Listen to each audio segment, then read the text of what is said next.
Alright, Chapter 15, The War to Save the Union. On the eve of Lincoln's inauguration, Americans wondered about their future under this inexperienced president. Rather than addressing the threat of secession, Lincoln instead is going to focus on the formation of his cabinet. He constructed a cabinet representing a wide range of political opinions. In a consolatory but firm inaugural address, the new president explained that his administration posed no threat to Southern institutions, but he did warn that secession was illegal. Lincoln did not reclaim any federal property seized by the Confederates in the Deep South. However, he was determined to defend Fort Sumter in Charleston Harbor and Fort Pickens at Pensacola, both of which remained in federal Union hands. Lincoln took the moderate step of resupplying the garrison at Fort Sumter. On April 12th, the Confederates opened fire on the fort and forced its surrender. Lincoln issued a call for 75,000 volunteers, which is going to prompt Virginia, North Carolina, Arkansas, and Tennessee to secede. Lincoln made it clear that he opposed secession to preserve the Union, but not to abolish slavery. The North possessed tremendous advantages over the Confederacy in population, industry, railroads, and naval strength. Confederates discounted these advantages, and many believed that the North would not sustain a long war, and the importance of King cotton to the northern and international economies would give the South the upper hand. The South had the advantage of fighting a defensive war, and it benefited from quickly finding a great commander. In contrast, many Northern generals performed poorly in the early stages of the war. Little distinguished the soldiers of one side from the other. Both sides faced massive difficulties in organizing, recruiting, and administering their armies. The Whig prejudice against powerful presidents was part of Lincoln's heritage, but he proved to be a capable and forceful leader. Although anything but a tyrant, Lincoln exceeded the conventional limits of presidential authority. The Confederacy, however, faced greater problems, for it had to create an entire administration under the pressure of war with the additional handicap of its commitment to states' rights. The Confederacy based its government on precedents and machinery taken over from the United States. In contrast to Lincoln, President Jefferson Davis, despite his many personal virtues, proved to be neither a good politician nor a popular leader. In this graph, you can just see from 1862 to 1864, the North had twice as many soldiers as the South, and by 1865, the Northern advantage was more than 3-1.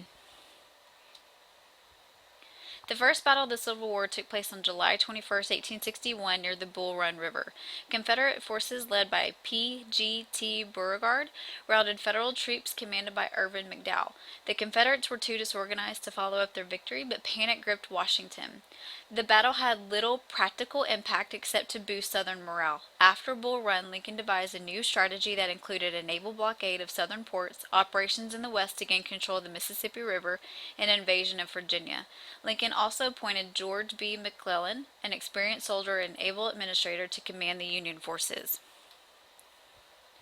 By the fall of 1861, the Union had organized a disciplined and well-supplied army in the East. Northern factories turned out the weapons and supplies necessary to fight a war. To supply the army and to offset the drain of labor in the military, industrial units tended to increase in size and to rely more on mechanization. Congress financed the war by enacting excise and income taxes, assessing a direct tax on the states, borrowing, and printing paper money. The secession of the South left the Republicans in control of Congress. Although most Democrats supported measures necessary to conduct the war, they objected to Lincoln's administration's conduct of it. Slavery remained a divisive issue. Radical Republicans led by Charles Sumner and Thaddeus Stevens advocated the abolition of slavery and granting full civil and political rights to blacks. They became increasingly influential as conflict progressed. Moderate Republicans objected to making abolition a war aim and opposed opposed granting equal rights for blacks. Peace Democrats, or Copperheads, opposed all measures in support of the war and hoped for a negotiated peace with the South. Lincoln suspended the right of habeas corpus and applied martial law freely during the war. And although courts attempted to protect civil liberties, they could not enforce the decrees when they came into conflict with the military. After the war, the Supreme Court declared the military trial of civilians illegal in areas where regular courts still functioned.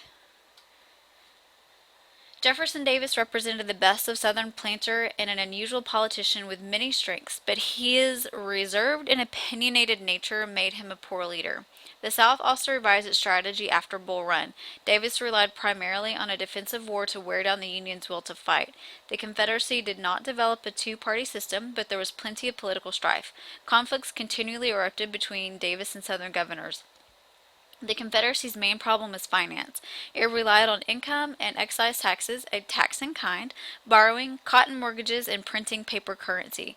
Supplying its army strained Southern resources, and blockade made it increasingly difficult to obtain European goods. Southern expectations that King Cotton would force England to aid the South went unrealized. England had a large supply of cotton when the war broke out and found other suppliers in India and Egypt. British public opinion, as well as several near showdowns between the Union and Britain, isolated the Confederacy.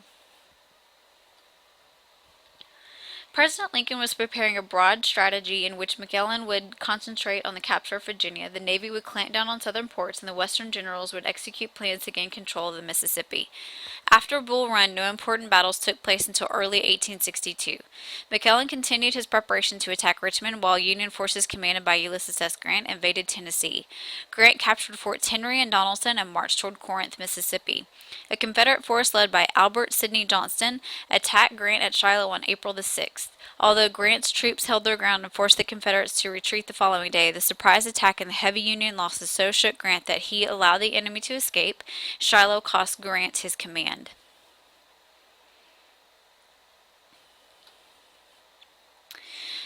McClellan launched his campaign against Richmond in the spring of 1862. The Peninsula Campaign revealed his deficiency as a military commander. He saw war as a gentlemanly contest of maneuver, guile, and position. He was reluctant to commit his troops to battle. He constantly overestimated the strength of his enemy and failed to take advantage of his superior numbers. At the indecisive Battle of Seven Pines, he lost the initiative. During that battle, Confederate commander Joseph E. Johnston was wounded. Robert E. Lee replaced him. Lee was a courtly, tactful, and modest, yet on the battlefield he was a bold and daring gambler. Lee's brilliant and audacious tactics forced the Union to retreat. Let me go back. The Union's performance dismayed Lincoln, who reduced McClellan's authority by placing him under General Henry Halleck. Halleck called off the Peninsula Campaign, and after Lee defeated General John Pope's forces at the Second Battle of Bull Run in August of 1862, Lincoln once again turned to McClellan. Lee hoped to strike a dramatic blow by invading Northern Territory. His march was halted at Antietam Creek in Maryland on September 17th. Although the two sides fought to a draw, Lee's army was perilously exposed. The Union failed to pursue Lee, and that led Lincoln to once again dismiss McClellan. Antietam provided Lincoln with the opportunity to make emancipation a war aim. This raised the possibility of abolition for blacks who had already flocked to Union lines in anticipation. In Congress, radical Republicans were chipping away at slavery. Lincoln resisted emancipation only because he feared it would divide the country. The Emancipation Proclamation was issued on September 22, 1862, and declared all slaves in areas still in rebellion on January 1, 1863, to be free. The proclamation did not apply to border states or to parts of the Confederacy already controlled by federal troops. Practically speaking, the proclamation did not set a single slave free. Yet it served Lincoln's military needs and gained the support of liberal opinion in Europe. If anything, the proclamation aggravated racial tensions in the North. Democrats attempted to make political capital out of a racist sentiment in the North. Republicans often defended the Emancipation Proclamation with racist arguments of their own.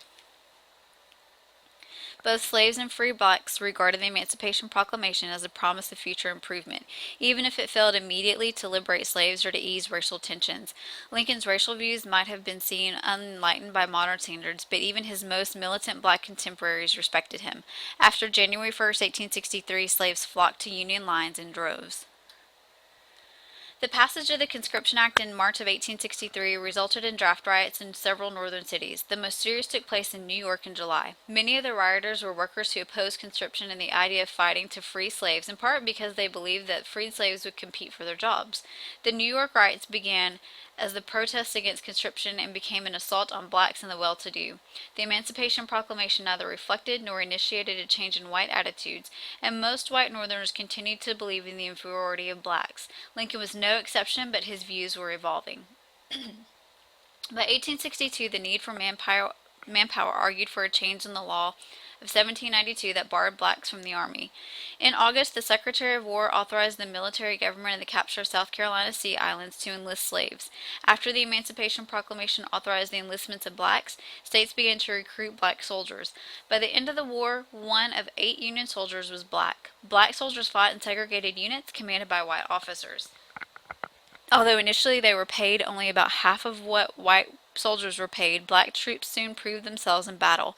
Their casualty rate was higher than of white units, partly because many captured black soldiers were killed on the spot.